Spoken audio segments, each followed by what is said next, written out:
Formal session of Virginia Beach City Council to order. Our invocation this evening is to be given by Rabbi Mark Krause of Temple Emmanuel. Rabbi, thank you for being here.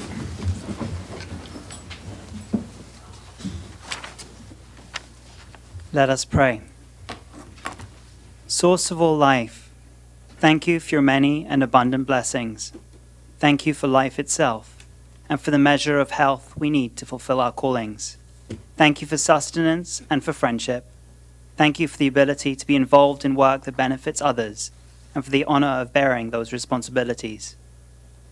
Praying for this assembled council, may you grant them the wisdom to govern amid the conflicting interests and issues of our times. Imbue them with a sense of the welfare and true needs of our city, a keen thirst for justice and ethics, and confidence in what is good and fitting. Give them the ability to work together in harmony, even when there is honest disagreement. Let them each have peace in their personal lives and take joy in their task. May the agenda set before them today bring benefit, prosperity, and happiness to all those who live and work in the city of Virginia Beach.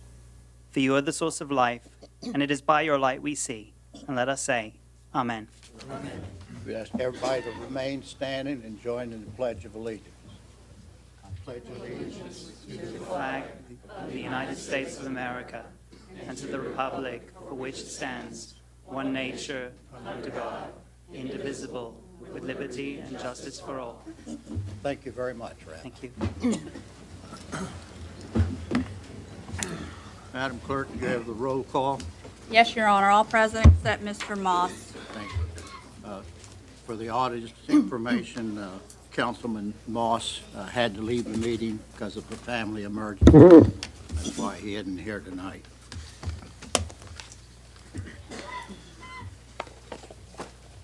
May I have we didn't have a closed session, so we don't need to certify that. But may I have a motion to approve the minutes of informal meeting and formal session April the 17th, 2018. So moved. Second.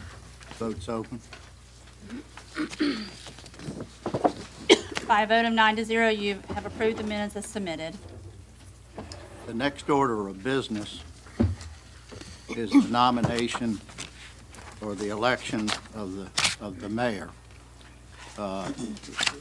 I will read the process so everybody will understand what we are doing.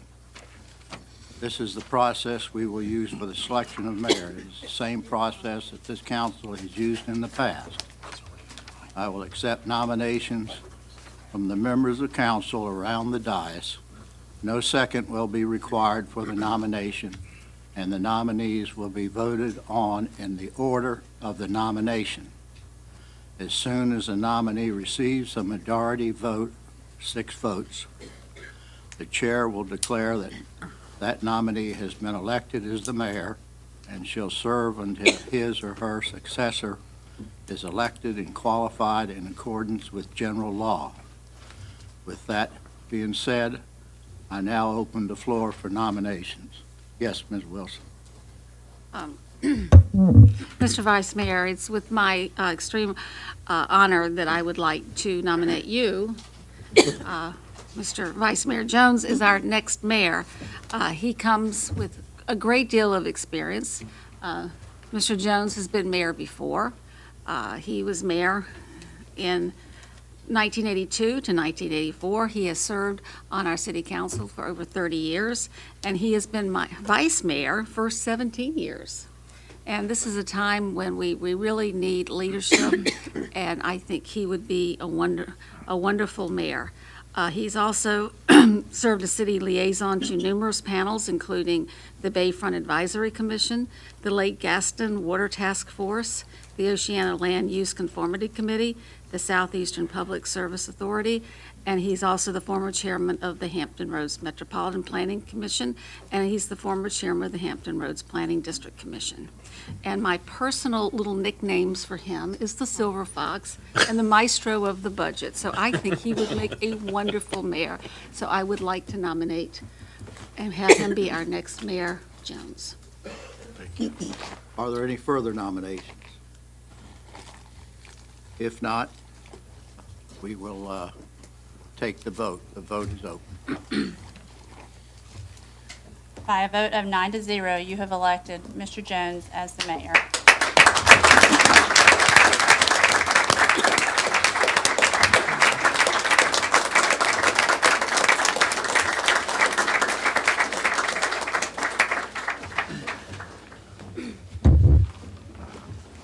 Thank you very much, Ms. Wilson, for those kind comments, and thank you, council, for your vote to allow me to serve this in the interim until the November election of this year.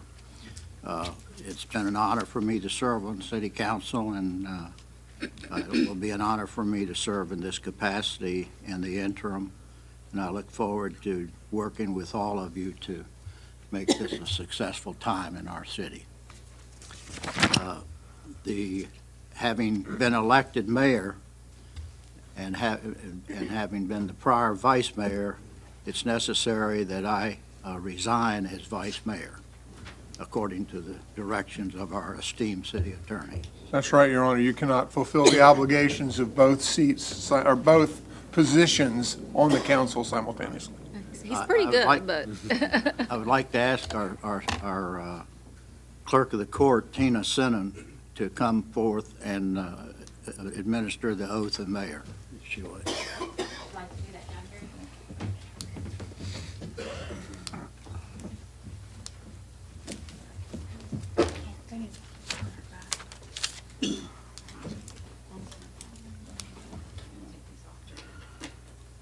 Raise your right hand.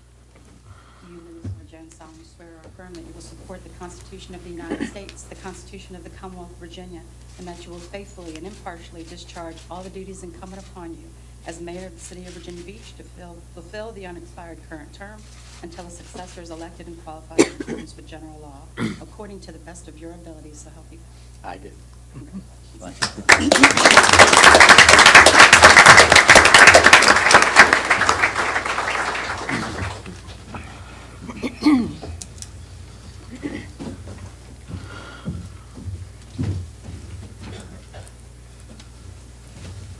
The next order of business is to elect a new vice mayor.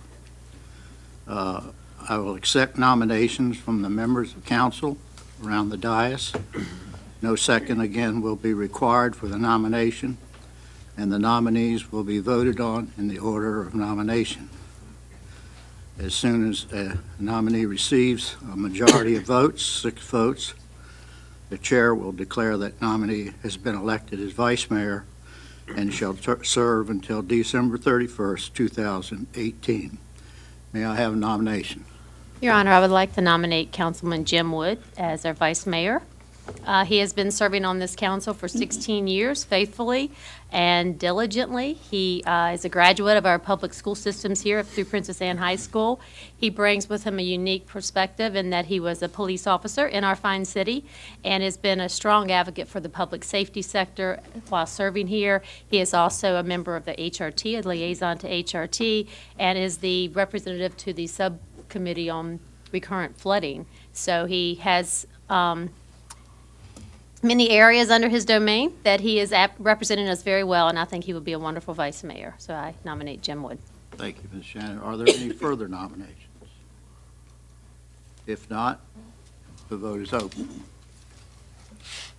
By a vote of 9-0, you have elected Mr. Jim Wood as vice mayor.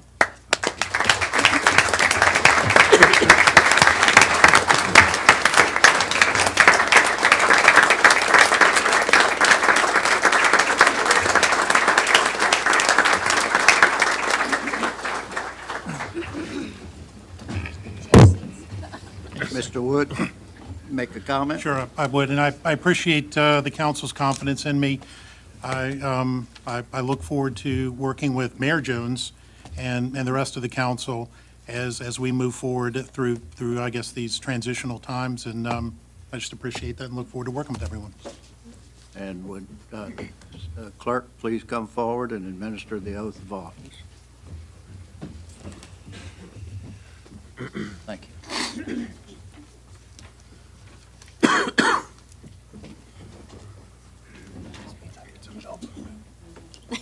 James Wood, solemnly swear or affirm that you will support the Constitution of the United States, the Constitution of the Commonwealth of Virginia, and that you will faithfully and impartially discharge all the duties incumbent upon you as Vice Mayor of the City of Virginia Beach through December 31st, 2018, according to the best of your ability, so help you God.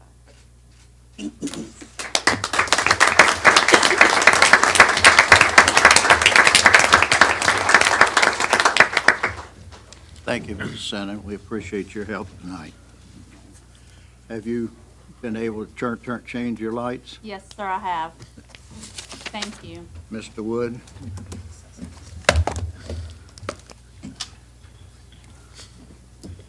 I mean, you guys lie down. Just give it to him. I've got the other one.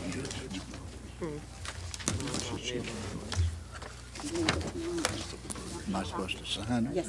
It's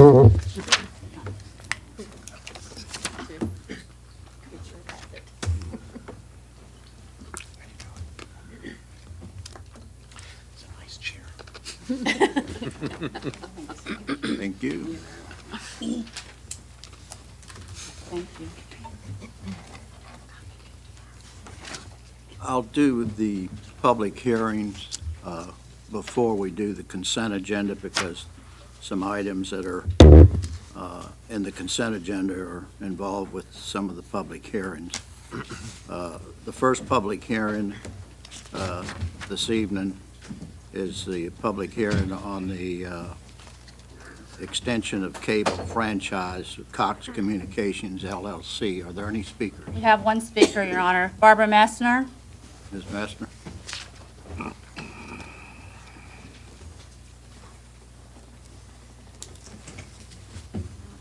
I thought it was going to be further down the line, so I have to find where it is, 'cause it wasn't the first item. Okay, J2 Cox franchise. How many residents in Virginia Beach are aware that the city's contracts with both Cox and Verizon allow the money that the city charges to be passed on to the residents? This is listed on the city's website. I just happened to find it recently. We already pay too much to Cox. And does the city really need 3 channels with Verizon and 3 with Cox? We do have a city's website which should be updated. And I'll wait on the other things because I didn't think this would be moved up. Are there any other speakers on that item, Madam Clerk? No, sir. All right. Declare a public hearing on the acquisition of real property, Princess Anne Road, Phase 7. There are no speakers. The third public hearing is the acquisition of real property, fire EMS station at Burton Station. There are no speakers, Your Honor. No speakers. All right. We will now go to the consent agenda. Mr. Wood? Okay, just clarification, do we have a speaker on item 1A? Yes, sir. We do? Yes, Okay. sir. Okay, Mr. Mayor, I move for approval under the consent agenda the following items. Under ordinances, resolutions, item J1, ordinance to amend City Code Section 5-532 and 5-533, array barking dogs and nuisance animals generally. Item J2, resolution to extend the city's cable franchise with Cox Communication until the earlier of November 23rd, 2018, or the date on which the franchise is renewed. Item J3, ordinance to authorize the acquisition of property in fee simple for right-of-way Ray Princess Anne Road Phase 7 project and the acquisition of temporary and permanent easements either by agreement or condemnation, noting that Mayor Jones is abstaining on that item. Item J4, ordinance to authorize the acquisition of property in fee simple for a fire and EMS station at Burton Station project by condemnation due to unknown ownership. Item J5, resolution to direct the city attorney to file a petition for writ of special election the vacancy in the office of mayor. Item J6, ordinance to transfer $293,815 from the general fund reserved to the Office of Voter Registration and Elections, Democratic and Republican primary elections. Item J7A, resolution to appoint Robin Wilcox as Deputy City Clerk 2. Item 7B, resolution to appoint Paige McGraw as Deputy City Clerk 2. Item J8, ordinance to authorize the city attorney to petition the circuit court and to appoint a special commissioner to execute the necessary deeds to convey 3 parcels of land in the Lake Edward neighborhood to the city and authorize the city manager to accept title to the 3 parcels and to accept dedication of easements, Ray Lake improvements. Item J9, resolution to approve an extension to the town center option agreement and recommend the Virginia Beach Development Authority approve the extension, noting that Ms. Abbott and Mr. Dyer are both voting no. Item J10, ordinance to authorize temporary encroachments into a portion of city property known as A, Lake Wesley at the rear of 504 Cary Lane, B, North Bay at the rear of 353 Back Bay Crescent. Item J11, resolution to authorize and direct the city manager to execute the memorandum of agreement re-establish the Hampton Roads Regional Stormwater Management Program between the city and the Hampton Roads Planning District Commission. Item J12, resolution to request the Virginia Department of Transportation to accept A, additional streets for urban maintenance payments, B, corrections, deletions to the road inventory for urban maintenance payments.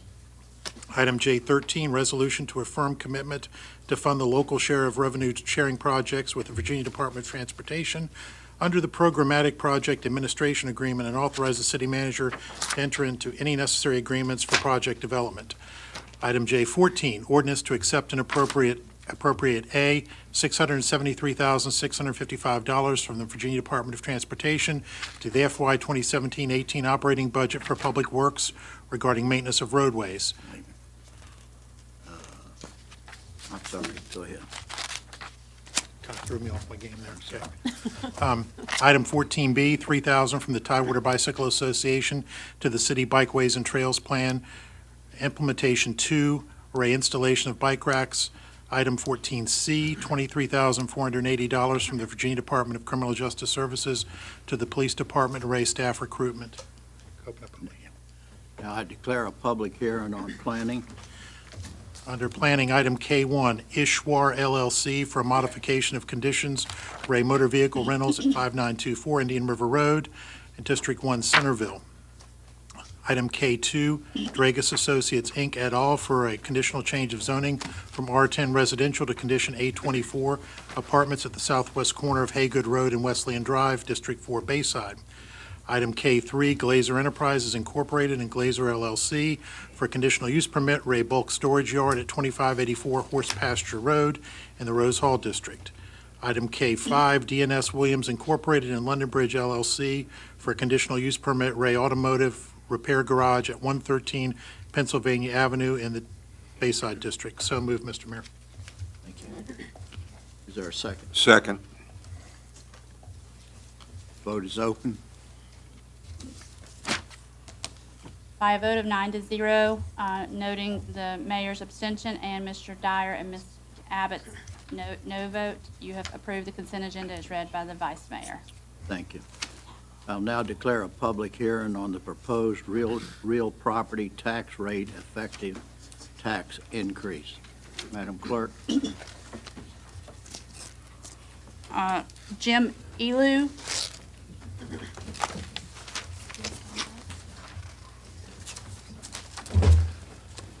Welcome, sir. Good evening, Mr. Mayor, Mr. Vice Mayor, City Council members. My name is James Iulo, and I'm a resident of Asheville Park. I'm here tonight with several of my fellow residents. Would the residents of Asheville Park please stand? Thank you.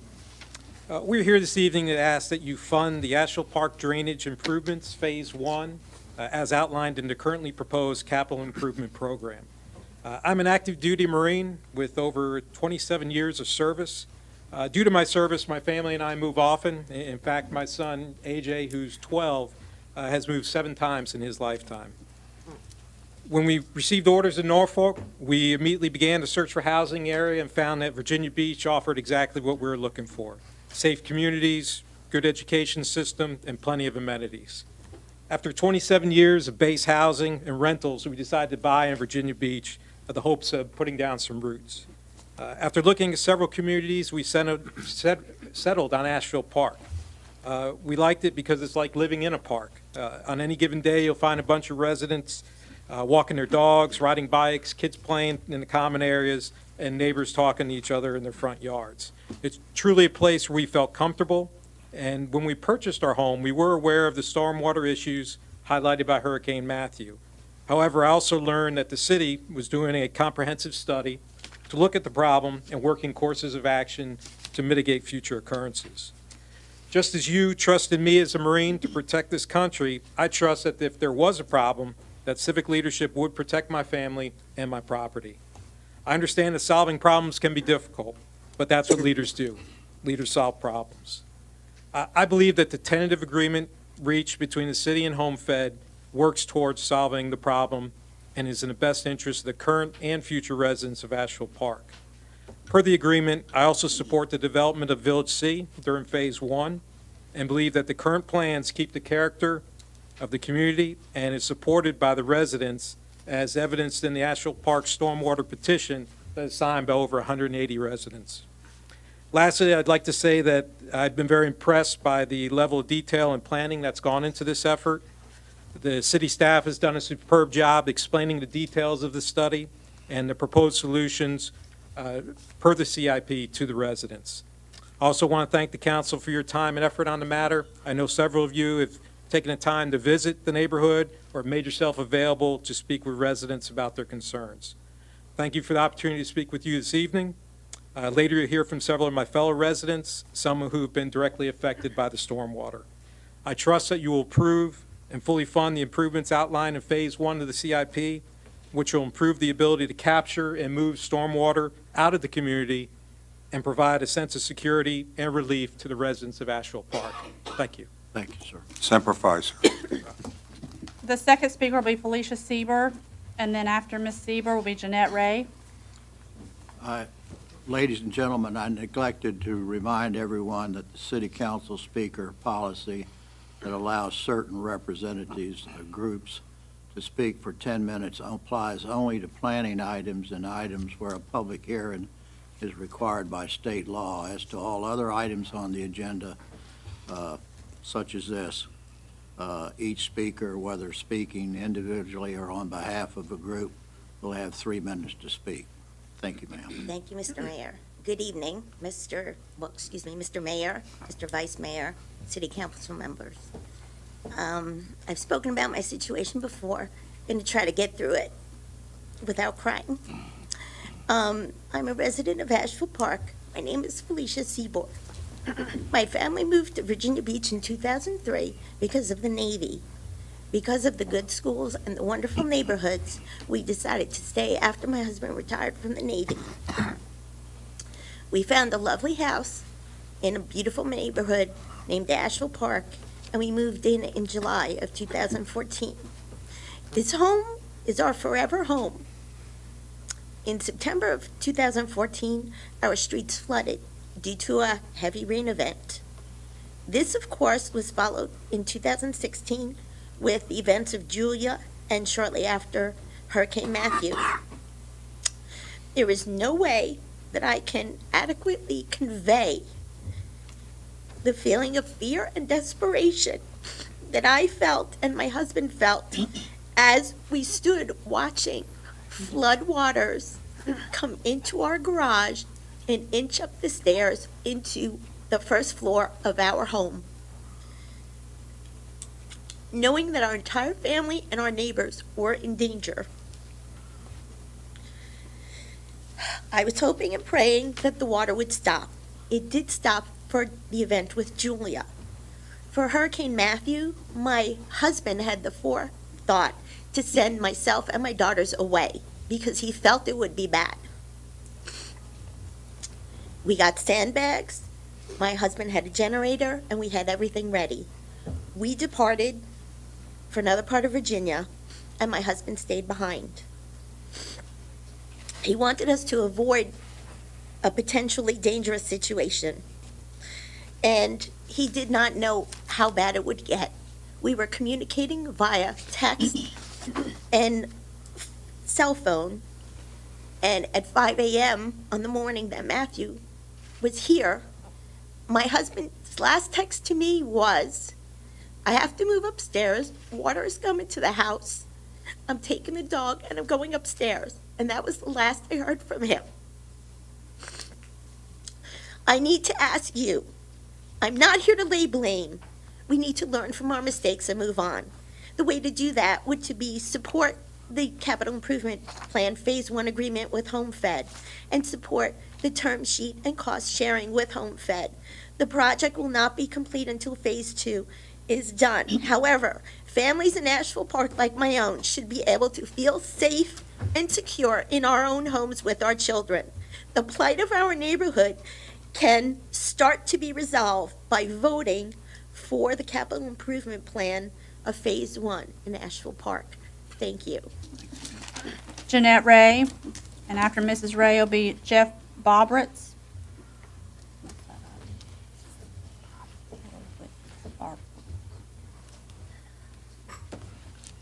Good evening, Mr. Mayor and members of City Council. I am here on behalf of my husband and several of my neighbors who were unable to attend this meeting, and all of Asheville Park homeowners who were greatly impacted by the 2 different flooding events. My husband and I have been coming to Virginia Beach since 1990, contributing to the revenue base first as tourists. We like Virginia Beach so much that in 2002, we purchased and still own a condo on Rudy Inlet that we used for vacations, holidays, etc. Our initial intent was, upon retirement, to relocate to Virginia Beach. We realized that the condo was not big enough to live in permanently, so we began to search for larger living spaces. We looked at many developments over an 8-year span, and eventually we found Asheville Park. We liked it very much and decided to build a home there, and we moved there in November 2014. We did our due diligence and were told that Asheville Park was not situated in a flood zone. We were horrified when our community was overwhelmed by 2 flooding events within a matter of weeks. Although we were fortunate not to have suffered any damage to our house, respectively, our backyard was flooded and water came halfway up our driveway. Unfortunately, many of our neighbors did suffer extensive and very costly damage. My husband's dentist, who lives on Channing Lane in the division of our development that was hardest hit, saw her car totaled because floodwaters totally inundated the inside of her car. We have friends who are in their 70s and their 80s who were homebound for several days, and they are still so stressed and so very afraid that they have contemplated moving to areas where they might not be affected by any flooding. My husband, who has his own business, was unable to conduct business due to water-related connectivity problems, and our neighbors had cherished belongings in their garage damaged, while others had floodwater do severe damage to the bottom floors of their home. As I mentioned earlier, we chose Asheville Park after looking extensively throughout the city. It's a great community, one that will get even greater once the stormwater issues, which contributed to the flooding, are fixed. With Virginia Beach currently below sea level and the inevitability of more storms to come, we would like to see immediate action on remediating the stormwater management system issues that caused the flooding. Our ultimate goal for Asheville Park is to partner with the city, the developer, and any future developers to effect a comprehensive flood mitigation plan that will ensure the viability and reputation of Asheville Park. We are here this evening in full support of Phase 1, as it is currently outlined in the proposed capital improvement program. We implore you to provide full funding to fix and complete existing Asheville Park drainage improvements. In order for these improvements to begin and get completed, we support the Phase 1 tentative agreement between the city and the developer, HomeFed, which will allow for the development of Village C during Phase 1. We greatly appreciate the city's support and funding for Phase 1, and it is critical to the future and success of our Asheville Park community for you to discuss and provide continued support for a comprehensive flood mitigation program and ongoing budget cycles. Thank you very much for your time and consideration this evening. Thank you. Jeff Borowitz and Hans von Kruger. Hans von Kruger. Good evening. Welcome. My name is Jeff Borowitz. I live in Asheville Park. When I came to this community, I felt lucky. I felt lucky that I had a good enough job that I could find a really nice house in a really great community, and I was very happy with that. A few short months later, I felt lucky that I only had a foot of water in my garage, that not the extra half-inch, quarter-inch that would have let it go onto my first floor. I felt lucky that My neighbors did not have any significant medical problems during this time, as there was no secondary access to our neighborhood. No ambulances, no emergency services could have gotten into our neighborhood at that time. I felt very lucky last year when there were no significant events. However, luck runs out. This is inevitable that we are going to have more flooding. I'm a 45-year-old man that's lived through two 100-year floods. Sorry, 3 100-year floods. So you know that this is going to happen again. To somewhat paraphrase Louis Pasteur, luck favors the prepared. I've done what preparation I can do. How about flood insurance? Everything in my garage is in a plastic bin, so I won't lose a significant amount like I did the first time. That's the preparation I can do. The rest of the preparation I cannot do, and that's really what we're asking you guys for. The city engineers have come up with a wonderful plan, a plan that will really help our neighborhood to avoid these foreseeable problems in the future. So I ask you to fully fund it as phase 1 of the CIP in order to get this flood mitigation done. Because again, this is inevitable. We are going to flood again. Unfortunately, that's just the way that the weather is occurring these days. So again, I've done what I can. Now I ask you, council members, to do what you can. Thank you very much. Thank you. Hans von Kruger and William Bailey.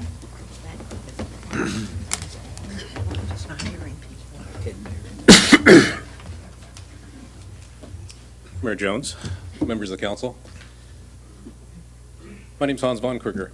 I'm a relatively new resident of Virginia Beach, in fact, relatively new to Virginia. My wife and I moved here in 2016. We moved from California where we're used to floods. No, not so much. What we were used to is earthquakes. We can't predict earthquakes. We're used to fires. Can't predict fires.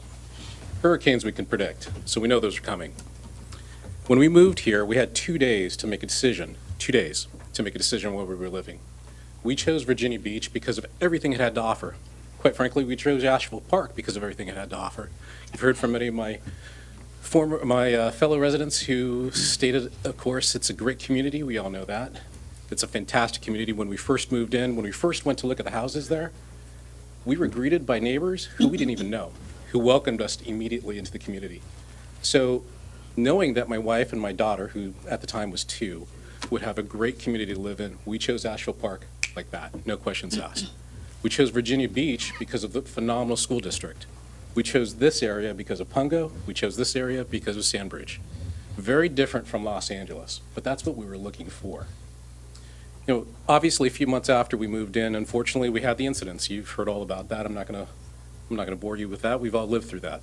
I'm also not gonna be here tonight to bore you with statistics because you're the ones who gave us the statistics. So thank you for that.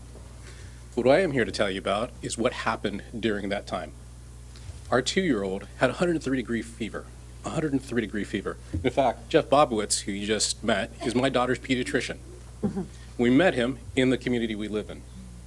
My fear as a parent, as I'm sure many of you may have if you're parents yourself or have been little ones at home, is what if?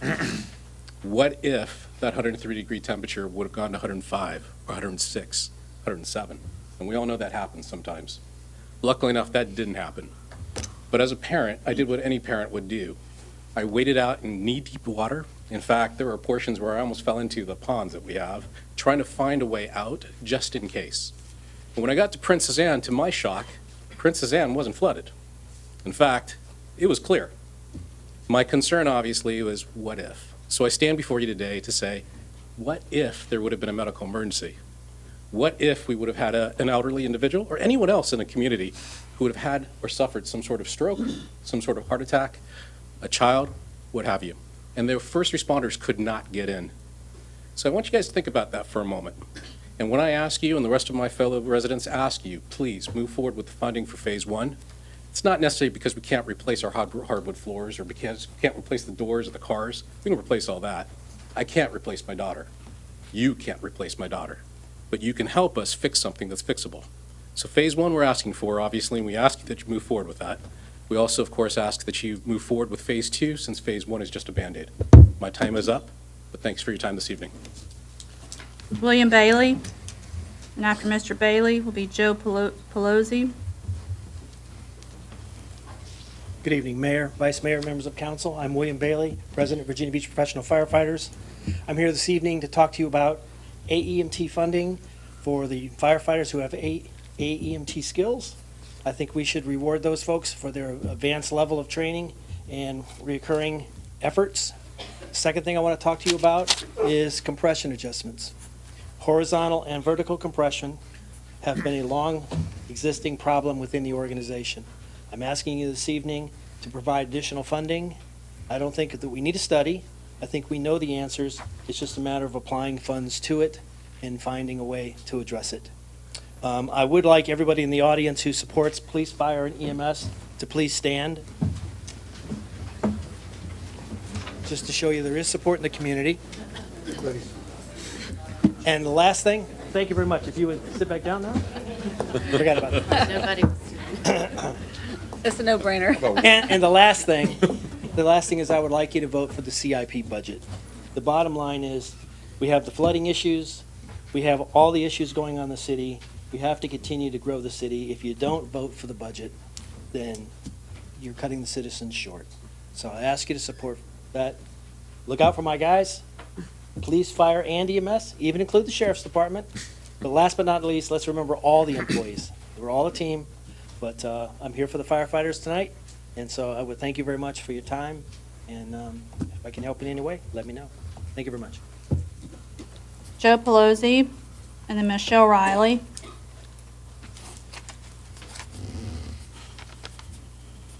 Welcome, sir. Members of City Council and Mr. City Manager, my name is Joe Pelosi, and I work for the Virginia Beach Fire Department since 2007. I'm here this evening to talk about compression, particularly horizontal compression. It's been an issue in public safety, as you well know. It's been an issue for quite some time without any effort to significantly fix it. Currently, I've been in my pay grade as a master firefighter for 5 years. I'm currently $10,000 behind the midpoint of my pay grade, and even with the proposed current 2% raises, if we got those for years to come, it would take me in my 14th year in my grade, or my 20th year in the fire department to even get to my midpoint. I'm currently assigned to a crew of 5, a captain, myself, and 3 junior firefighters who have a combined 4 years of experience. The 2-year firefighter on my truck makes 13% less than I do. If we take away the 10% for a master firefighter, I'm making 3% more than he is for 9 years of experience. When the captain's off, I assume that role and become responsible for a fire truck and a crew of firefighters that between the 3 of them have a third of the time and experience that I do. Does anyone here think that that's fair compensation for that responsibility? I don't even make the midpoint of the pay grade below me after 11 years. So this is not just public safety employees asking for more money out of nowhere or without merit. We're basing it on the pay scales that you yourselves have set. It becomes an issue of public safety because we are losing people constantly to better jobs and replacing them with brand new and experienced people. At some point, we can't sustain the level of public safety that the citizens or we as a department have come to expect because we're inexperienced. Our numbers applying for the job are significantly down. Each year, citizens tell you public safety is their #1 concern. We're the highest rated department in the city, the fire department is. Invest in us. If we don't invest in pet projects or giving millions of dollars to developers for a couple years, I promise the tourists from all over are still going to come here. But they won't come back if Virginia Beach starts to become unsafe. And all the citizens that are here, they're not going to stay if they're not safe either. Now's the time to fix compression in public safety. Don't let a career in public safety become a dead-end job. The job is much better than that, and it's too important for that. Thank you, sir.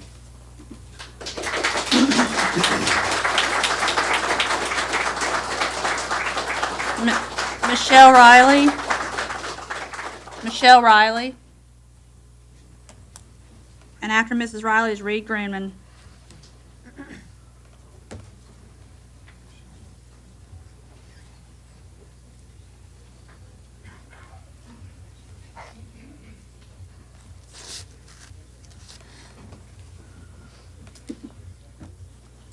Good evening. My name is Michele Riley, and I live in the Little Neck area of our city.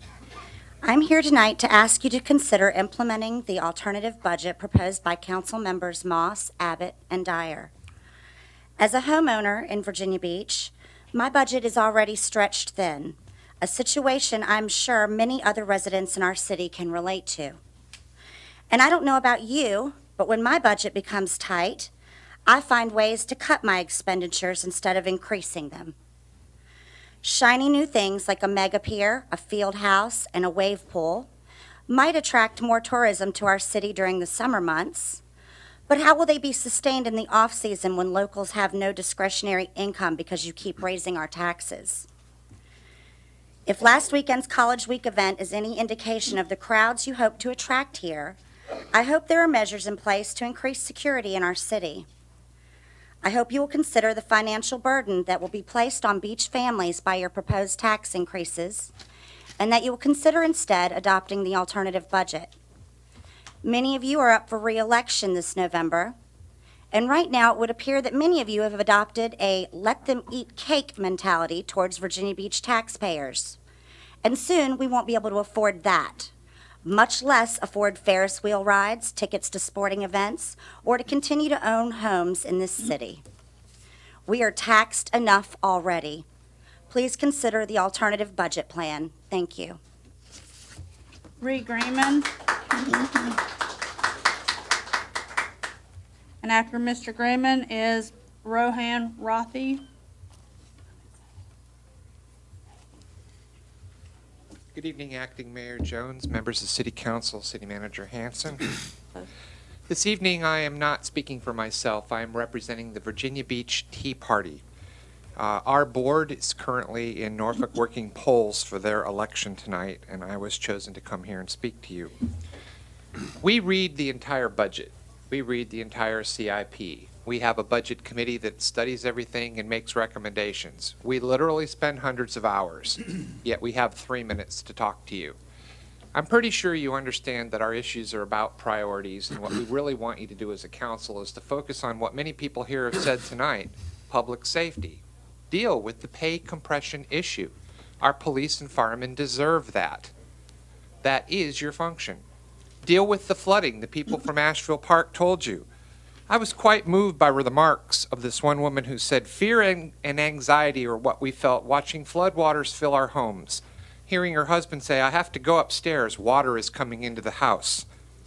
Well, that moved me. It ought to move you, and you too, Mr. Hanson, to move faster than 15 years to deal with this problem, because it is, in fact, the problem that you all are responsible for. Not Ferris wheels, not piers at the ocean front, not an endless stack of whack-a-mole projects that you keep coming up with as bad investments. Tonight you voted to extend Town Center yet again, the TIF that never ends and never actually brings in any benefits to we the taxpayers because you continue to raise our taxes, just as you're going to do tonight.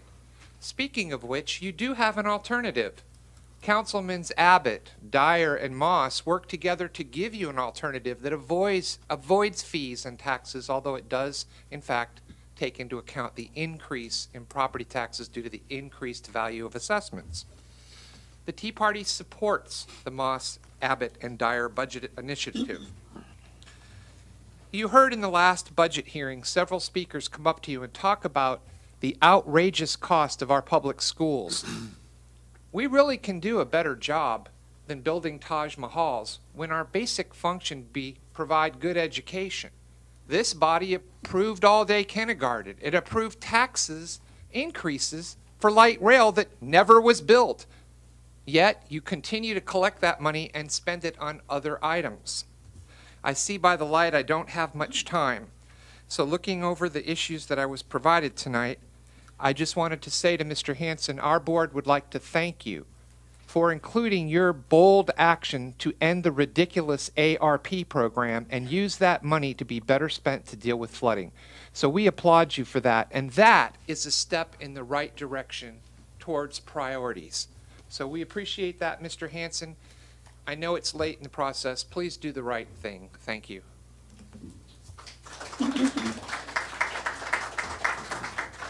Rohan Rafi, and then Barbara Messner.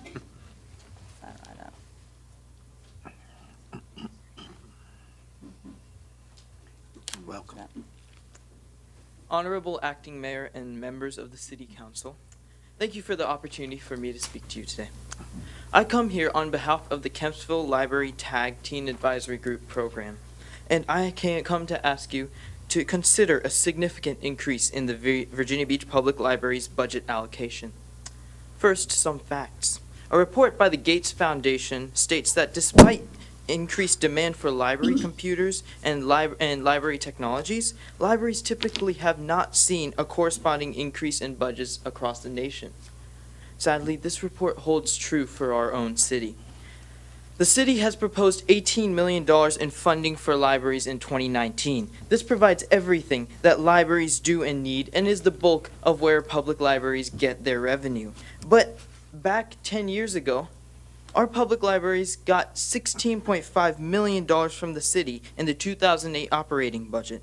Thus, despite the advent of smartphones and 3D printers and fancy new technologies, our libraries have barely gotten 9 cents on the dollar to cope with this change. And it shows. Libraries have evolved, or should evolve, from being places of research and instead of being places filled with musty books and paper. They should become hubs where people, rather than coming for research and studying, come to use technology, to learn about technology, and to develop their skills. But as we try to cope with this, our libraries are becoming ever more outdated. At Kempsville Library, I have seen some programs that try their best to integrate technology into them, using things like iMacs and a 3D printer and iPads. But the library is handicapped by its budget. The iPads are first-generation iPads from 5 years ago, so outdated they can't run half the software that that is downloaded on them. The 3D printer is only available at a library 30 minutes away from our location. For all 11 libraries, there are only 2 3D printers. And then there's the iMacs, which Kempsville Library only has 2 of, to somehow manage to embrace all of the creative aspects of our great community. And my point is that this library system, if not given enough funds, may lose its ability to truly become a technology hub. And in today's world, where audiobooks are booming, research is easy to do on a computer, and smartphones are the biggest fad, I know for a fact personally. These libraries, which are usually used for studying and research and books, may lose their purpose. I therefore believe an increase in the library funding is needed, and I thank you for your time.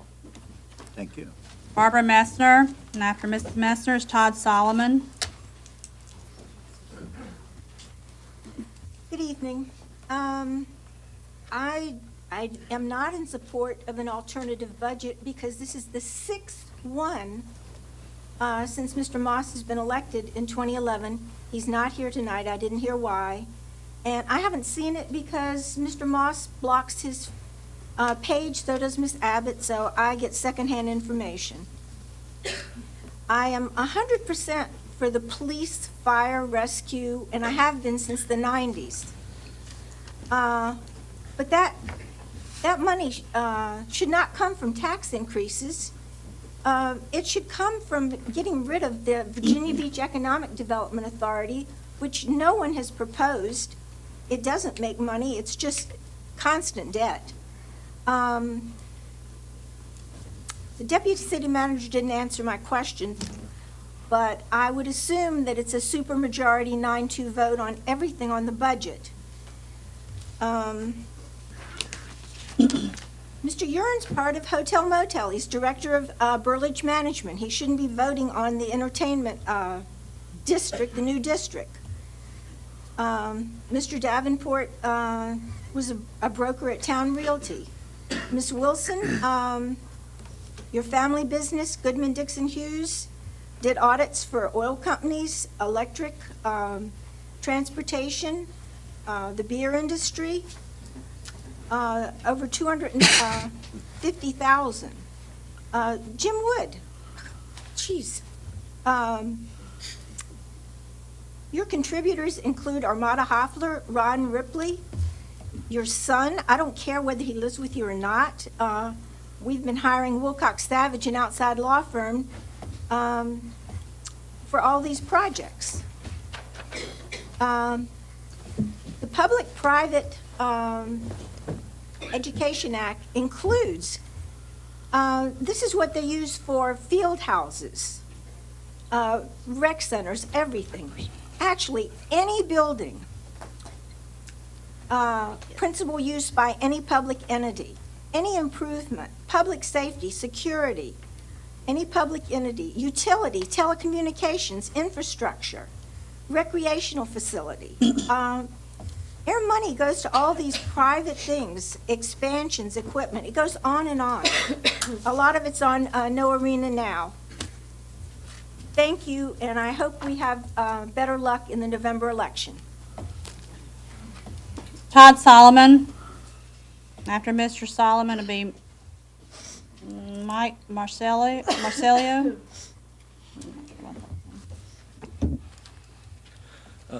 Good evening. Newly elected Mayor Jones and newly elected Vice Mayor Wood. I'm so happy that the Bayfront community is so well represented now with those two new elections. It's a new dawning for Bayfront, I know. Also, good evening, City Council members and City Manager Hanson.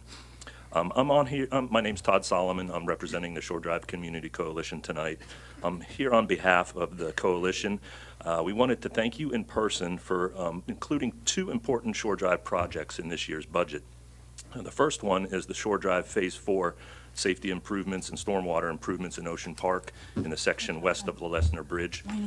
The second item is the seasonal Bayfront to Oceanfront Route 35 shuttle that's going to be operating in a couple of weeks. Both of these projects have the potential to make Shore Drive a much safer place and reduce the risk of fatalities along the corridor. 12 years ago, pretty close to this same time frame, residents and city staff created an action plan to eliminate fatalities on Shore Drive.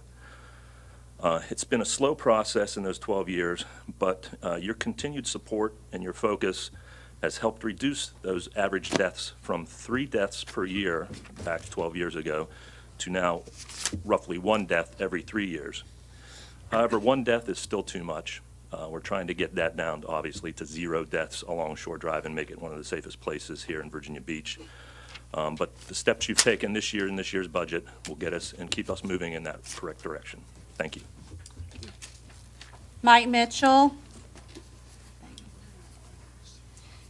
And then after, is your last name Mitchell? Yeah. Okay, thank you. Mike Marcellus Mitchell. Sorry, thank you. And then after Mr. Mitchell will be Marvin Rawlins. Thank you. So good to see everyone this evening. I haven't seen y'all in like over 2 years. My deal is, well, the biggest project of the matter is about the budget.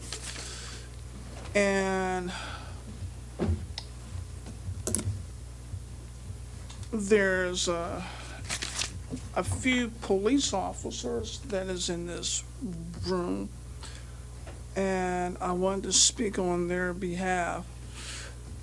We need to make sure that they have a pay raise along with the public schools.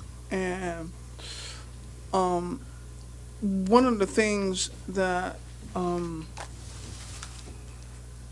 Mayor Sussman's was proposing was the remodeling and the redoing Princess Anne County.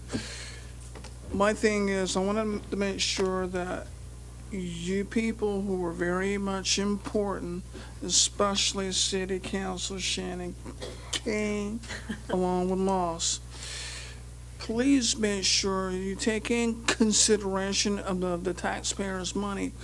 Do not waste millions of dollars like they did on light rail. Make sure you do what's right for the means of the people, because not only that I represent you people as well as the Republican Party, but the people that's behind me as well. Make sure you take care of the budget and use the budget wisely. Please understand that Councilman Davenport. Make sure that y'all do what's right, because that's what I'm here to speak on. That everybody is on the same page. We are one nation and we are the people. So we have to help one another. Please make sure you take care of the budget. Don't waste it. And for God's sakes, please fix those roads, please. We have to fix the roads. And this concludes for what I have said for this evening.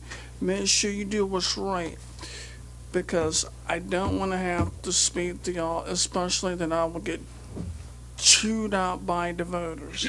Thank you very much and love y'all very much, especially you, City Council King.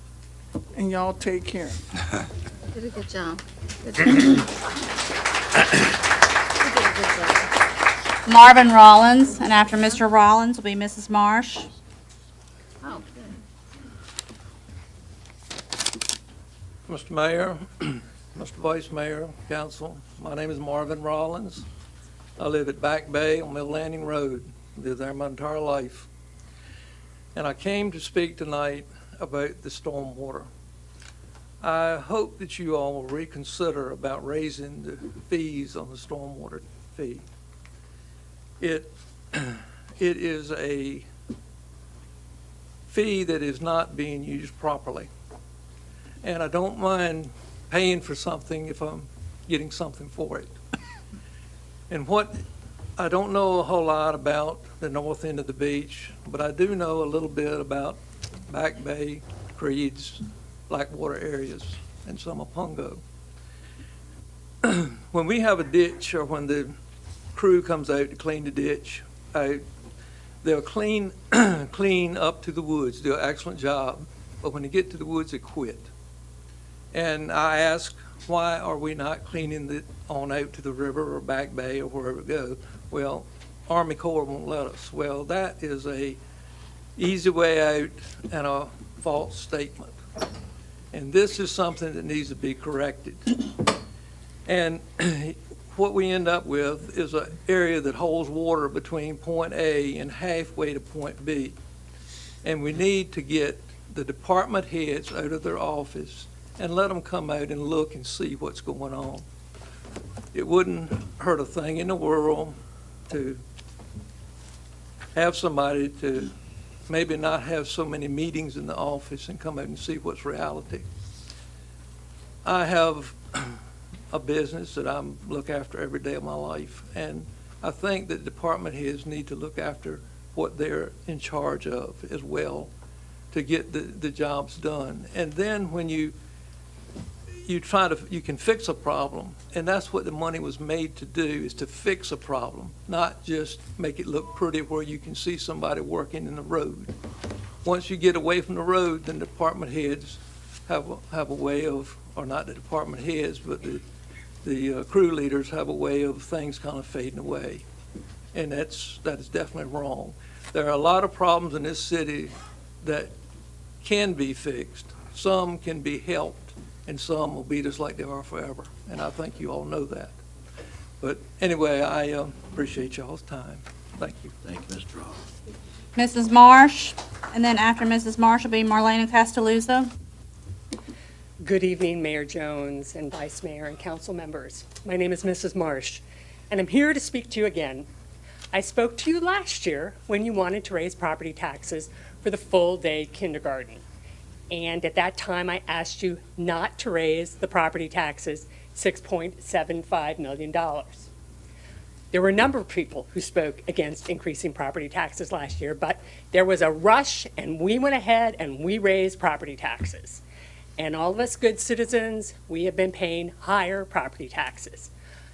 When the schools, for some reason, did not fully implement the full-day kindergarten, that's being phased in, and what I've heard is that they didn't really need $6.75 million.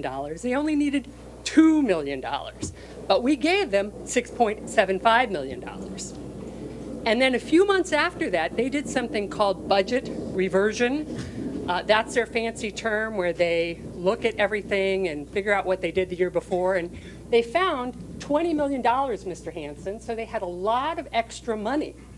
And, you know, it would have been nice if rather than them spending that money, if they would have set some aside for the full-day kindergarten, and possibly we could have stopped the increase in the property taxes, because if I read the paper right, it was only going to be a 2-year increase in the property taxes.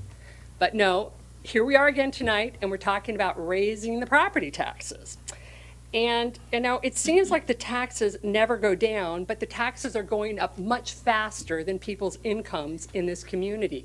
These little increases have gone up.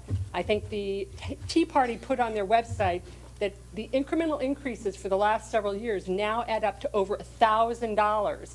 And if you're on a fixed income or you're a young person, that's a lot of money. So what I'd like you all to think about is zero-based budgeting. And I'd like you to think about rewarding Mr. Hansen, and some of the council should really look at having a pay for productivity for living within the budget. It's very easy to spend money. We can all take our credit cards out and go and spend a lot of money. It doesn't take much. And we run up a lot of credit card charges. And I showed this the other night to you at your meeting, but we are now up to an annual $166 million in credit card charges for our budget, for our total debt that we're borrowing of $1.22 billion. I really think you need to look at somehow keeping us within the budget.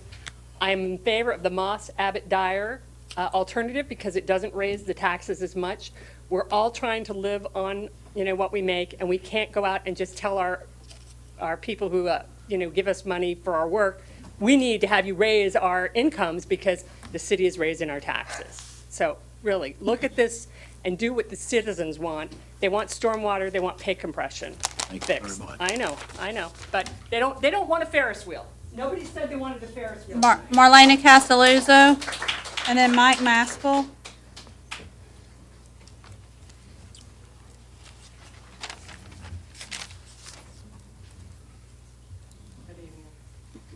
My name is Marlena Castelluzzo. I'm the chair of Virginia Beach Taxpayer Alliance, and I'm here to emphatically call for the endorsement of City Council persons Abbott, Dyer, and Moss's proposed modified operating budget. This council, except for council persons Moss, Dyer, and Abbott, has a historical record of abysmal stewardship with a total disregard for the citizens of Virginia Beach. I attended the Dyer-Abbott Town Hall meeting last night, and as much as we can appreciate the marketing effort that went into Mr. Bradley, Director of Budget Management Services presentation, it was a failure. I asked 2 questions of Mr. Bradley, and any well-trained public speaker would do. He repeated my questions back to me, but he completely failed to answer them, a fact not unnoticed by numerous attendees. My questions were, 1, why, if we are unable to fill the current public safety positions, police officers, are we adding 11 positions to this budget? He did go on about the need for recruitment. That's not what I asked. To council, why can't the funding for those 11 positions be put toward the pay compression? My second question to Mr. Bradley, how can this budget make the claim that the addition of 12 more kindergarten classes for 2018-19 requires additional funding, when in fact all the monies needed to operate full kindergarten were allocated last year in 2017? The second page of this document, major projects for entertainment district, that's the second page, not infrastructure. The Abbott-Moss-Dyer modified proposal eliminates $7.7 million of taxes and fees. Realizing that Mr. Hansen, whose base salary exceeds that of the Secretary of Defense, has little or no understanding of what Mr. Bradley presented as just a mere $7.67 a month increase on home medium owner as a burden. Unfortunately, medium homeowners are becoming few and far between, or we wouldn't have the free and reduced lunch numbers growing exponentially in Virginia Beach schools. Why was the Beach Bags program initiated? Because it was determined that many of those free and reduced lunch children had little, if any, food on the weekends. So I think that supposed $7.67 has a meaning. We're asking you to exercise your fiduciary responsibility, cut the special interest paybacks in the inflation of the budget segments that allow for slush funds. Stop placing the burden of financial hardship on taxpayers of Virginia Beach. You have a viable budget alternative that provides for pay compression and offers a pay-as-you-go funding for flood and drainage with no burden on taxpayers. We can stop now our backdoor deals, endorse the Abbott-Dyer-Moss budget for the good of all citizens. And I'd like to say, Barbara, Mr. Moss's mother-in-law passed away. That's why he's not here. Thank you. The last speaker is Mike Maskell.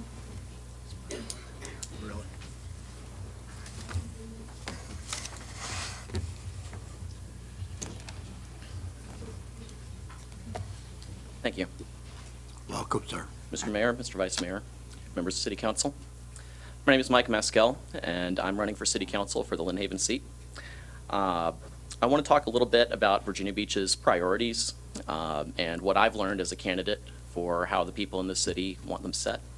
I can't really put my support behind either budget proposal that's before the council right now, and that's because they don't reflect Virginia Beach's priorities. In personal finances, responsible priorities are based on three things: what you need, what you want, and what you can afford. You take care of what you need, and then you spend what you can afford on what you want. Financial irresponsibility manifests in a couple ways. You could take away from your needs to fund your wants, or you can borrow money to fund your wants. The budget proposals before us do both. We've heard from first responders today that their pay hasn't kept parity, and we have plenty of other examples of ways that we have not kept up with the things that the city needs. As another example, as the largest city in Virginia, Virginia Beach really should have an after-hours child protective services capability, but we don't. That was asked for in the current budget, and it was denied for just about $300,000. Meanwhile, we're directing millions of dollars to oceanfront projects that fall squarely into the category of wants. What's more, we're paying for those wants by taking on more debt in the form of bonds. The budget shows increases from the sports center as well as from the Dome Site music venue, the Dome Site streetscape, and Central Beach and Convention Center district parking will be financed entirely with bond debt. This means we're neglecting our needs and borrowing for our wants, building ourselves to an untenable future where the bill comes due, and due to our lack of infrastructure, we're not a strong enough city anymore to cover it. But City Council is our vessel for democratically shifting our priorities as a city. And though I'm sure that the council has made up its mind to vote on one or the other of these budget proposals today, I hope that the council will take into account what I've said about the city's priorities in the future, and that the folks of the city will remember in November that they have a choice to change their priorities. Thank you.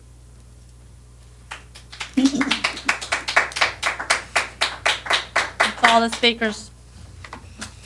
All right. Thank you very much. We'll now go to, under ordinances and resolutions, item J1A.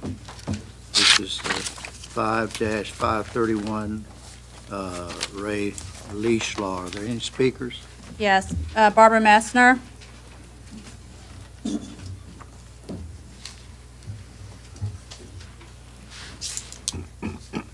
I was going to pass on this one, but I need an opportunity. Like I said, I don't know what's going on Moss's page. He's had it closed since October 5th, 2015. I'm sorry about his loss, but I have a right to say how I feel about the budget and who votes, etc. As far as the leash laws, I came before council in 1991, but it was on 31st Street and other issues, so we definitely need leash laws. The dog situation is horrible, and it should be a 6-foot leash, not one of the retractable leashes. So public safety is important. And years ago, we only had one officer, one animal control officer to go from Rudy Inlet all the way around Cape Henry and to the fishing pier, which isn't there anymore. But we need to fund our police, and there aren't enough officers to take care of all these ordinances. That's why things have gotten out of hand. Thank you. That's all the speakers, sir. All right, our next item is planning item 9. I'd like to move that we approve it. Oh, I'm sorry. Second. May I have a motion to approve? Or may I have a motion? I did. I moved to approve it. You did? Second. Motion's been made and second. Any discussion? Vote is open. By a vote of 9-0, you've approved the ordinance regarding the leash laws. Now we'll go to item 9.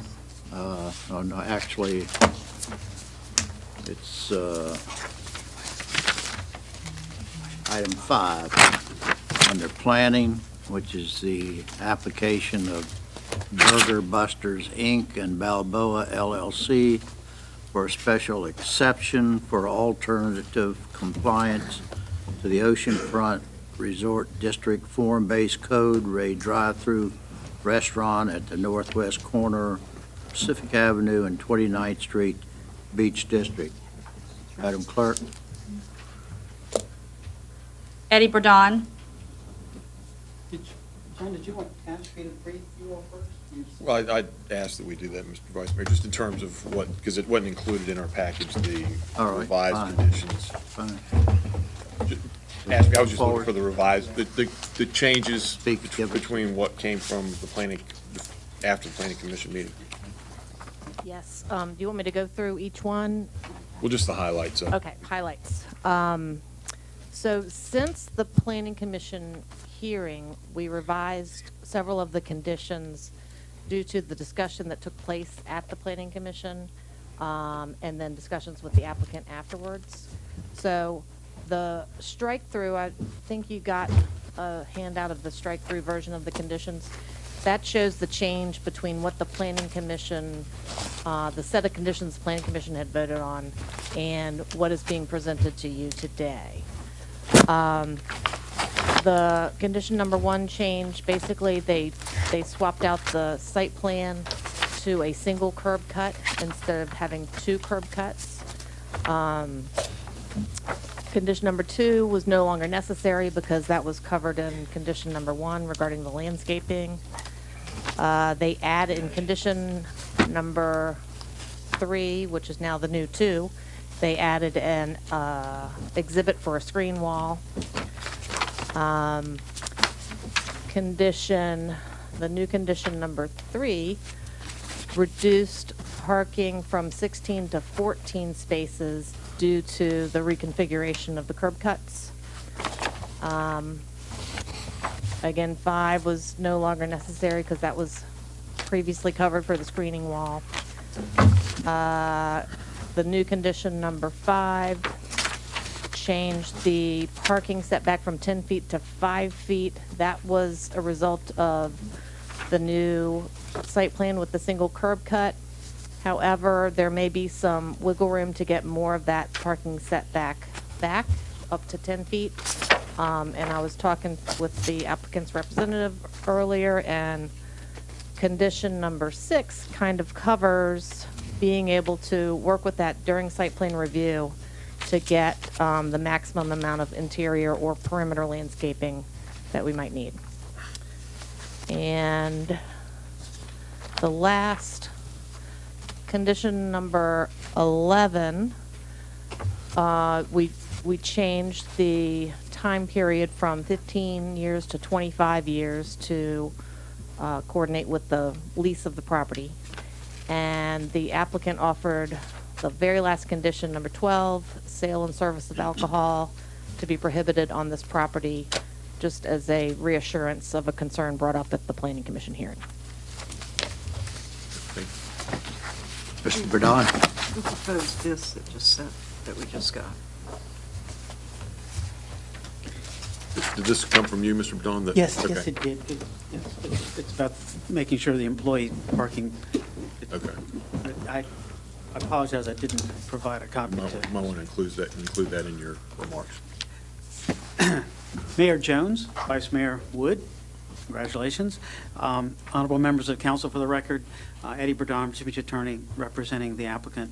It is truly a unique pleasure to come before you this evening on behalf of Burger Busters, Inc., an extremely successful Virginia Beach-based small business, requesting your approval of this alternative compliance application under our form-based codes OR, Oceanfront Resort Zoning District. The alternative compliance request is for the drive-through component of this restaurant. Restaurants are permitted anywhere in the OR district, restaurants that serve alcohol and those that do not. This is a unique pleasure for me because the CEO of Burger Busters, Mr. Tasos Paphitis, and I played Little League Baseball together way back in the mid-'60s. And we later played against each other in basketball. He was at First Colonial and I was at Cox. And he's just done such a great job and been so successful in business. I really enjoy having the opportunity to represent him. The subject property at the northwest corner of Pacific Avenue and 29th Street fronts 180 linear feet on Pacific Avenue, the oceanfront's major arterial north-south highway. And it contains just under a half acre of land. The applicants have a 25-year land lease pending with the Dumar family, which has owned the property for roughly 65 years. The Dumars operated the Balboa Motel on the subject property until 2012. Richard Dumar is here this evening. This property on Pacific Avenue is within the high-density urban Laskin Road Gateway corridor, and it is an appropriate location for a drive-through facility under our form-based code. And this application addresses the goals of the form-based code, the high-quality design, a very unique one, pedestrian orientation, very pedestrian-friendly. It contributes to a mix of uses. It is consistent with the intent of the street frontage regulations in the form-based code. It is physically and functionally integrated with and will be integrated with the built environment in which it is located. My clients have spent many, many, many months working with your SGA staff, your planning staff, and the RACS PDRC on the site's layout and design. Property, as I said, fronts on Pacific Avenue. If you look at the elevations, we've got a tremendous amount of glass on Pacific Avenue and on 29th Street. We're widening the sidewalk. One of the conditions requires we're putting landscaping out to, in essence, frame the 3 parking spaces on Pacific Avenue in front of the restaurant. There's a pedestrian entrance from both the east side and the south side. There's a seating patio out here on the corner, and so everything that was asked of us, asked of my clients by everyone, including PDRC, and they met in December. They told them, here's what we want you to do, and have done that. And they came back in January and recommend approval. That had 2 curb cuts on 29th Street. They asked that we put landscaping out here. That's one of the conditions, and potentially landscaping here to frame these parking spaces. I'll note also there are parking spaces all along this side of Pacific Avenue as you head south, and there are, I believe, 13 parking spaces that will be on 29th Street when the CIP project is completed. So there's a 8-foot wall along here that's totally screened, goes all the way over to where Murphy's Pub is located just to the north, and all this is landscaped out here. This is all sidewalk. We've got a sidewalk in the parking lot that is also landscaped with crosswalks, and we have only one entrance on 29th Street. All this is screened. The drive-through is a part of the building right up here. Dumpster and everything screened by the wall and totally enclosed. These are the 2 manager-controlled parking spaces for employees and carpooling employees, which is a part of condition number 3. The PDRC in January approved the design with 2 entrances on 29th Street. That's vehicular entrances. Subsequently, in February, they discussed it again when we weren't present, and at the Planning Commission, the idea came forward of doing a 1 entrance instead of 2. And my client, as they have at every juncture, has agreed to do what the committee believed and what staff believed was in the best interest of creating a very invisible drive-through, and that's what we have here. And There's nothing like it in Virginia Beach, and I don't think there's anything like it in Virginia, and probably not in too many states in the country. The application has the support of all of our immediately surrounding neighbors. Most importantly, the Vacos family. If there's a map, the Vacos family owns the property that it joins us to the west. They're going to be developing a multifamily, multi-story residential condominium or apartment. It won't be the 48 units per acre that my clients and good friends, the Goldners, were able to get approved back in 2006. That's built here, and they're building another one here behind Chicho's. But the Vacos is approved and have no objection. They had indicated they had no objection, even we kept the drive-through open until 1 a.m., but again, I'm not arguing at this point. The Yee family, which owns Murphy's, and the operators of Murphy's to our north are in support. Also, at the western part of the block on 30th Street, Ocean Bay Homes is redeveloping clients of ours, and they absolutely support the application, have no objection. Mr. Kassir, who owns the Chicho's property to the south, and his tenant have no objection whatsoever to this application, support the application. We have provided you with 11 letters of support from oceanfront business owners, property owners, including Mr. Hawa, as well as petitions with well over 1,000 signatures in favor and desiring to see the Taco Bell brand brought to the oceanfront area. The conditions that staff is recommending are all acceptable with one caveat.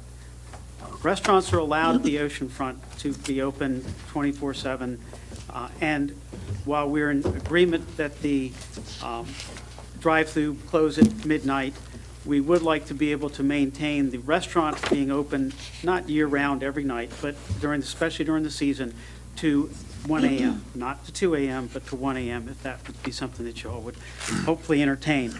We've agreed that and that's a part of Condition 3, the amendment that I passed out. It's not an amendment, it's an addition. My client's committed to utilize the monthly parking program in the garage at 31st Street, $50, and they will contribute and pay for that parking with their employees and have them carpool to the point where it'll cost them maybe $1. So there'd be no incentive for the employees to park anywhere other than the parking garage, and we certainly are going to try to get carpooling.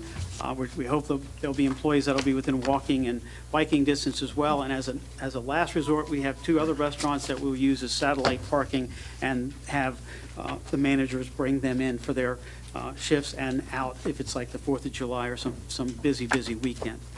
Finally, my clients have deep historical family ties to our resort area, and they reside here in Virginia Beach.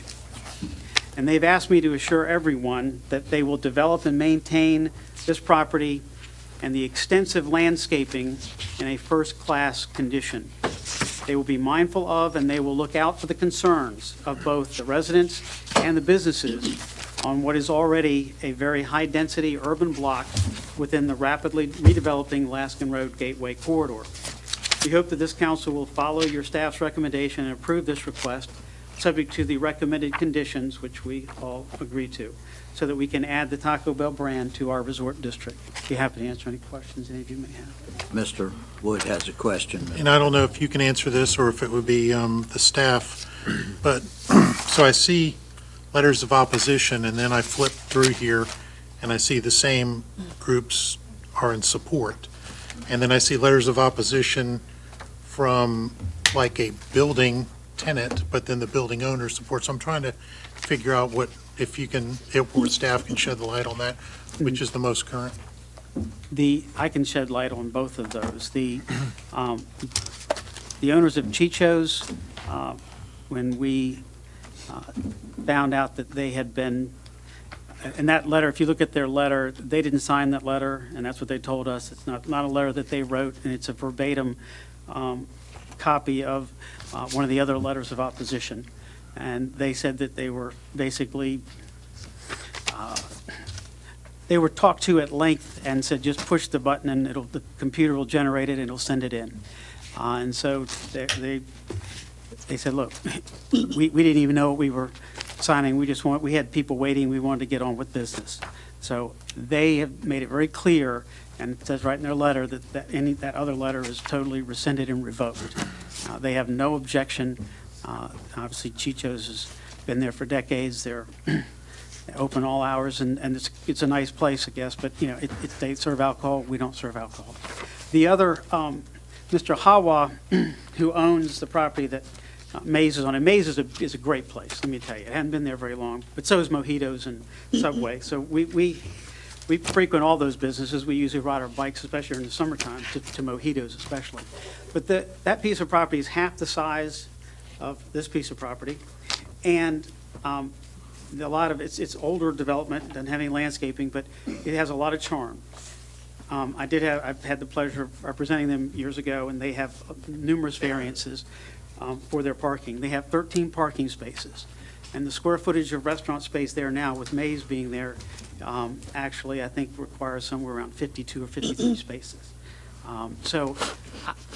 Again, they're great businesses. They're nice. We patronize them, think the world of them. But the owner of Maze I think they've only been there for maybe a year. I'm not sure they've been there a year. So I'm not sure that she has a full understanding and appreciation of the circumstances with regard to their on-site parking. But the other thing is, this is an area that is well-served with parking, and that's what the city's parking folks, Rob Freeds, tell me, that because we've got 4 parking garages in a very compact area and a lot of other commercial parking, that is probably the best part of the oceanfront. There is a lot of parking available in that area, and there are a lot of people that walk and ride bikes because it's becoming better as a pedestrian-friendly area. And so, but those letters came after the other ones were brought to our attention. Thank you, Mr. Burdine. Thank you, Mr. Mayor. The next speaker is Joe Taylor, and after Mr. Taylor will be Varud Jain. Good evening, Mayor Jones, members of council. Let me first thank you for your service. It's often thankless. My name is Joe Taylor, and I'm a lifelong resident of Virginia Beach, and family grew up here, and I grew up within a mile of this property and have lived in 3 separate homes, very familiar with the area. Our family's in the hardware business. Y'all know what I do, lifelong residency here in hardware business. And this applicant, Burger Busters, is local family business. They've been in business, I think, 32 years. They are the developers of this property. I learned a lot listening to Mr. Eddie Burdine here speak. This thing went through planning design review of RAC, which is huge. Y'all should feel good about that with their approval. Looking at what's happening at 31st Street, we all can be very proud of everything that's developed there. Great restaurants, but not much economical or family fast food restaurants. You'd have to go 4 blocks into Burger King. Pretty sure this is going to be a home run if it's approved in terms of use and tax revenue for the city. It's going to be very popular. I will admit, I went to Taco Bell today and had the #1 combo. I don't go there often. It was very good. I hope, listen to everything Mr. Burdine presented. Looks like they've done a great job of concessions and listening to what the needs are in terms of getting your approval, and they've done a lot, and I hope you'll approve them. Y'all have a good evening. Varun Jain, and then Christy Murphy. Is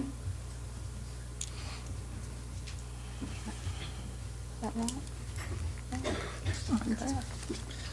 Hello, council members. Appreciate the opportunity to speak here today. My name is VJ Varun Jain. I've been a resident of Virginia Beach for all but 3 months of my 29 years. Grew up here, Princess Anne High School guy. Went up to Charlottesville for school and moved out west to San Francisco for a number of years. Now I'm back. And I've been a big fan of Taco Bell pretty much my whole life for a variety of reasons that you might expect from a guy my age, but I'm also a lifelong vegetarian. And I don't know if anyone on the council is a vegetarian, but living in our wonderful resort town is sometimes tricky for someone like myself. So I spend a lot of time down at the oceanfront biking in the summer, really just in the winter as well. It's a beautiful spot. And when I'm down there and I'm trying to eat, it can get a little dicey. The closest thing's Burger King, 4 blocks out. There's McDonald's. There's a lot of seafood. But if you're looking for vegetarian food, that is delicious, like Taco Bell, hard to find, right? And so when I think about that, and when I think about tourists coming out, it's the perfect spot for it. So for myself personally, I'd love it if it was there. If it's a drive-through, that's great, because I think that'll be great options for tourists when it's raining, when the weather's not quite so nice in the summer. But just really, at a personal level, I would love to see a Taco Bell at the oceanfront. I'm sure many others, here feel the same way. If anyone wouldn't mind standing up if they're in support of a Taco Bell at the oceanfront. Oh, my gosh. Probably none of them are vegetarian, I'm not gonna lie about it. But appreciate it, guys, thank you. So very respectfully, I do apologize for the colloquial nature of some of my comments, but I think it's a great idea. I'm looking forward to it if it gets approved, and once again, I appreciate the time. Yeah, we may be on a TV commercial, my goodness.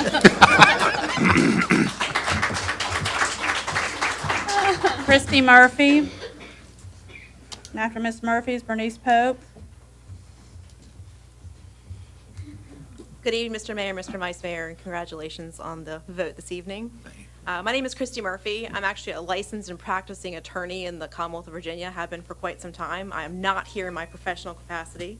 I'm here to give you the perspective of a mom of 2 children and a professional.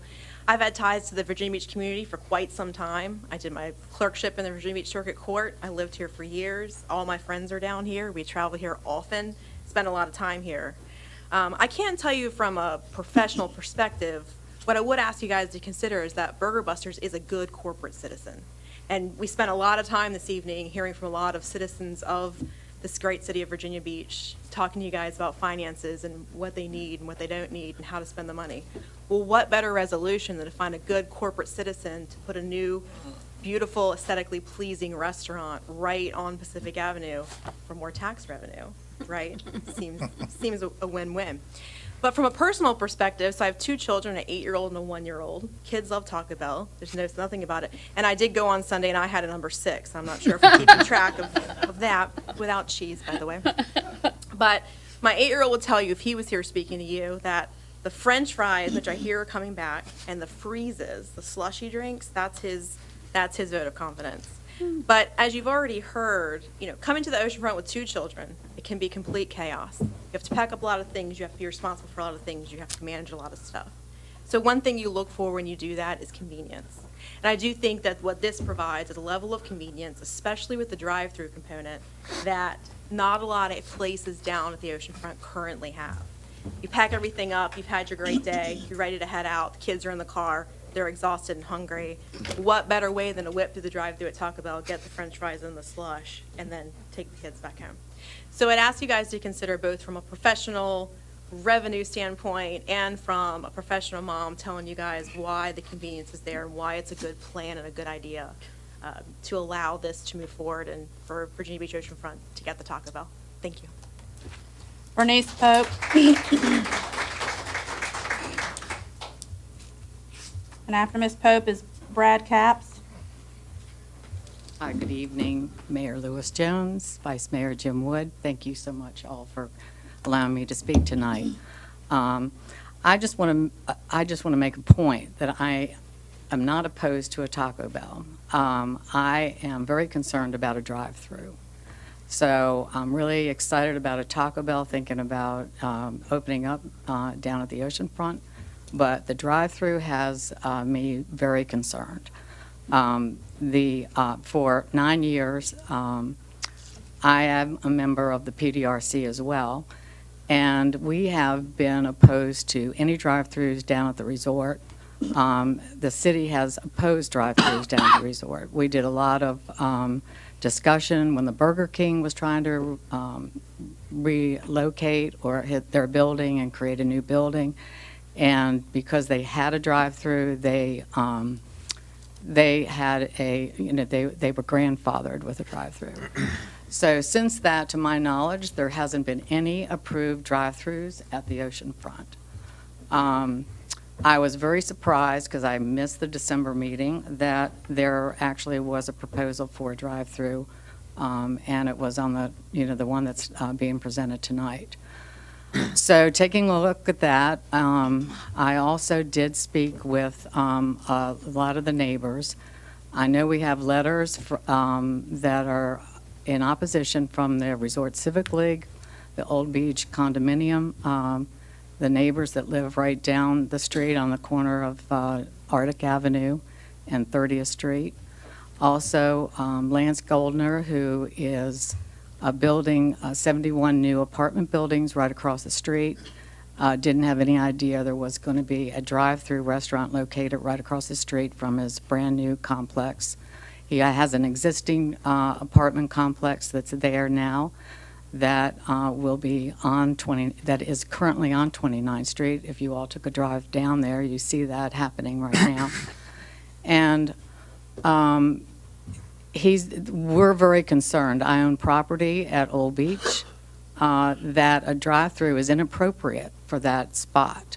The way that the proposed site plan is right now, it is a very tight spot for all that's going on that site. And I know that traffic was concerned about having problems, safety problems in the public right-of-way. And they decided to have the one, the one curb cut. But if you look at that, in the form-based code, it says you have to have a certain amount of queuing on the property. They've got parking on that site. You've got cars coming in. Then you've got cars that are going to turn around and come back out.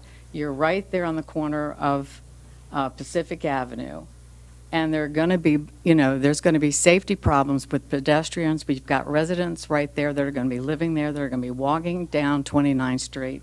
The city is spending $5 million on 29th Street between Arctic and Pacific for street improvements to encourage residential development.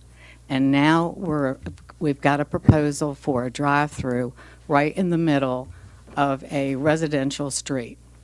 So I hope, I guess my time is up, but I hope you listen to, the objections. We've got the Resort Civic League president here tonight, and not approve this particular location for the drive-through. Thank you.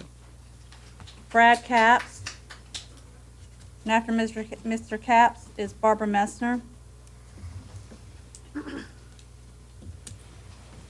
Good evening, Mayor Jones, Vice Mayor Wood, members of council, City Manager Hanson. My family's at Taco Bell right now. All right. But I am the president of the Resort Beach Civic League.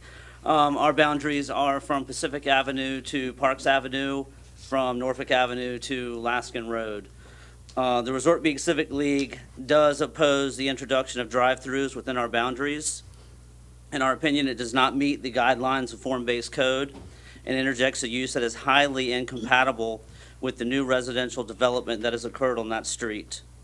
The high traffic counts, queuing of cars on 29th Street in the late night hours are not compatible with the sense of tranquility and quality of life expected by the neighborhood. We understand drive-throughs are only allowed by right under a multi-level structure, such as the Monarch Bank at 32nd Street. We are concerned about the precedent that this project would set and do not believe it is in keeping with the vision of a pedestrian-friendly neighborhood. Please do not open the door to drive-throughs throughout the resort area or in or near our residential neighborhoods. The chaos this would bring for pedestrians and bicyclists, that's right, trying to maneuver around cars darting in and out of the drive-through would be dangerous. It is not equitable to force the nearby neighbors to suffer all day, especially in the late night noise that this would bring.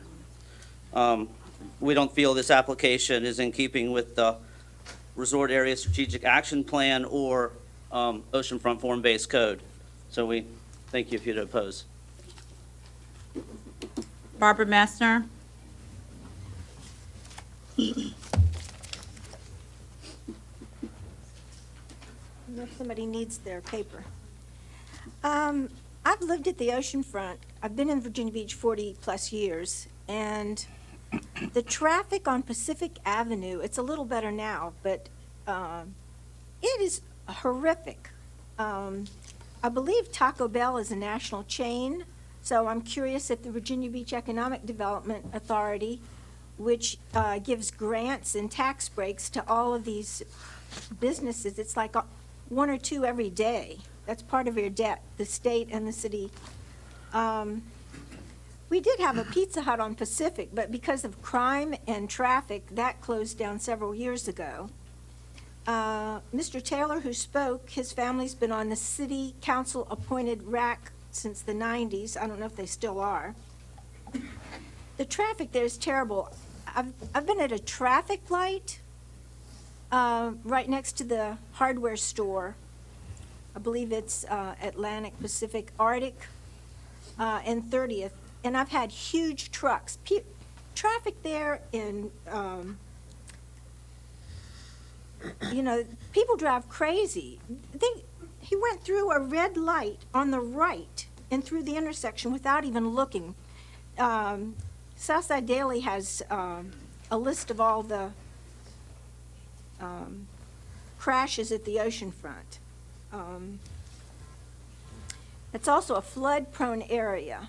The Harris Teeter was built on wetlands, and most of those projects, all these mixed-use projects there, are on wetlands. We have flood problems all over the place, and it is insane to consider this. Mr. Uren and Ms. Wilson, they have, a lot of people have conflicts, but public safety, and there's a website, Parking Restrictions Virginia Beach, with pictures of most of the parking lots closed. The Breeden lot, that was their parking at 25th Street. That's for iFly and the mixed-use condos there. This shouldn't even be considered. Thank you. I'd like to go on the record and say I don't have any conflicts on this issue. Is that all the speakers? That's all the speakers, sir. Mr. Yes. Badon, do you want How to about you, respond? Ern? I do like Taco Bell. Do you have any conflicts on this issue? Just very, very briefly, this is not, we are so accustomed in our city to talk about neighborhoods, and I'm not going to suggest that this isn't a residential area, but the form-based code allows all types of businesses to be on 29th Street as well. 29th Street it only goes one block west, and as I mentioned previously, it is rapidly redeveloping as an urban block, and that is exactly what it is. When you're talking about 48 units per acre apartments, we don't have that density anywhere other than maybe the Mayflower and Town Center. Okay, this corridor is an urban corridor, and you have existing businesses that serve alcohol. They're open all hours of the night. This is a family business, family-oriented, and it will be closed at 1 a.m., worst case, if you'll approve the request that we've made, and the drive-through at midnight. It is not going to be dangerous to people walking down the street. There are businesses all throughout the resort that have accesses, that are older businesses that haven't been redeveloped. But the need for this is great. There are only a very minor number of potential sites, and this may be actually the only one that will actually ever be able to be developed. But the main thing is Pacific Avenue is the major arterial highway, and this is property fronting on that highway. And it's a great use for the property. There's a great demand for it. It's in the right place, and we hope that you will see fit to approve it. I'm happy to answer any questions. Thank you, sir. Mr. Ern. Thank you, Mr. Vice Mayor. I know there's a lot of excitement for or against the actual use or the tenant that's going to be there, but the truth of the matter is that a restaurant is allowed there by right, independent of what the franchise might be. So before us, we're not really considering whether or not a Taco Bell should go there or not. The discretionary part that we're dealing with this evening has to do with the drive-through and with the parking. In terms of the drive-through, I should remind this council that, first off, that we have alternative compliance because there was no way to anticipate all of the different things that could possibly happen And this gives an opportunity to deal with that uncertainty with alternative compliance. The intent of form-based zoning was really to have these types of uses screen the automobile from the street. I mean, that's really what the whole concept is so that you don't see a sea of cars or a sea of parking lots. And so I know staff and the subcommittee for RAC have worked very hard with the applicant to try and accommodate that, and I think that this site plan does a pretty good job in terms of making that happen. I think it's worthy to note that this is not the only drive-through that this council has approved in form-based zoning or in this corridor, because we did approve one on Laskin Road several months ago, which was for Starbucks, and they ended up using very similar screening in terms of the street front, and there was an awful lot of excitement. And my recollection is that there were no speakers, and it was a unanimous vote to approve it. So what we're talking about is the drive-through. The applicant has said that they are willing to not operate that after midnight. So in terms of late-night queuing and those types of things associated with the drive-through, that would not be allowed to occur. They would if we pass this, then that would not happen at all. What gives me a certain amount of confidence is that all of the surrounding neighborhoods, as Mr. Verdon has noted, have come out in support of the application and don't have any concerns with that use there. So having said that, I'm comfortable with the drive-through, with the conditions that it not operate after midnight, and as long as it conforms to the site plan that we have here. The other thing that we are concerned with is the parking, because it takes this council's action to reduce the number of parking spaces that are required. To that end, Mr. Verdon has passed out an additional condition under condition number 3, which essentially is, you all have at your places, which addresses the applicant's promise to not have their employees park in the neighborhood. They also, by ordinance, would not be allowed to participate in the resort parking program, which is certainly a win for the neighbors in that no employees would be allowed to be issued a parking pass, and unless they were going to use a metered space that they would actually have to feed or use a public parking facility, they would not be able to park in the residential areas without a residential parking pass after 8 o'clock. So certainly in the evenings, they would not be allowed to park there at all. So in addition to that, the parking for their customers, I mean, as just using logic, there's not going to be many people that are going to park in the neighborhoods and then walk to Taco Bell and go to that hassle. So, I mean, that's really up to the developer to make sure that they have enough parking spaces. So with those conditions, I'm comfortable with the parking as well. And so I'd like to make a motion, if I might, Mr. Mayor, that we approve the application, but that we add in there under condition 3 the verbiage that Mr. Verdon has passed out in terms of their efforts to have their employees, make sure their employees park off-site.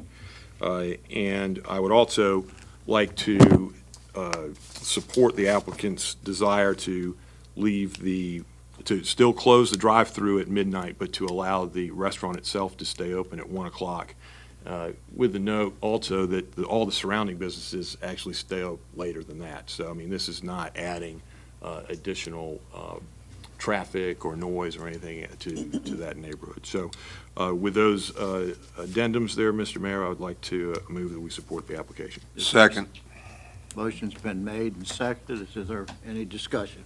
Ms. Henley? Yeah, I just have a concern. Mr. Ern, you are the council representative, and I certainly respect your opinion, but can you assure me, oops, it went away, that looks like such a tight place. And one of the concerns has been the queuing and whether or not it's going to spill over and If you can if pull there's up the going to be conflict with the sidewalk. If you can pull up the site It's plan. awfully small to me to be able to have a drive-through. Right, and I I don't know how many times you've been in the drive-thru at Taco Bell, Barbara, but there's typically not, No. 30 cars. We don't have them in Tonga. There's not typically 30 cars, at least the Taco Bells I've been to. But if you look at the entrance here, that whole west edge, the bottom edge over there, is all queuing that goes into the drive-thru. So they have drawn on there 1, 2, 3, 4, 5, 6, 7, 8, 9 cars before you even get into where the parking spaces are. So I feel quite confident it's not going to be an issue with it spilling out onto 29th Street. What'll happen is, as a practical matter, if it spills out on 29th Street, you're not going to have people wait. I mean, nobody's going to actually wait in the drive-through for a queue to go there that long. I mean, that's. I wouldn't. I wouldn't either, so. If they serve Coke instead of Pepsi, there might be. Is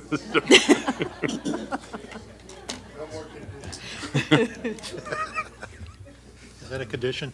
Yeah, that's a condition. I think the attorney may have something to say about that. Well, you better be right, Mr. Ernst. Not the only thing that's on me, Barbara, that's fine. She's put you on notice. She really has. Anybody else have any comments or on the application? If not, the motion is to approve, subject to the conditions outlined by Mr. Earn. The vote's open. By a vote of 9-0, you approve the application of Burger Busters as amended.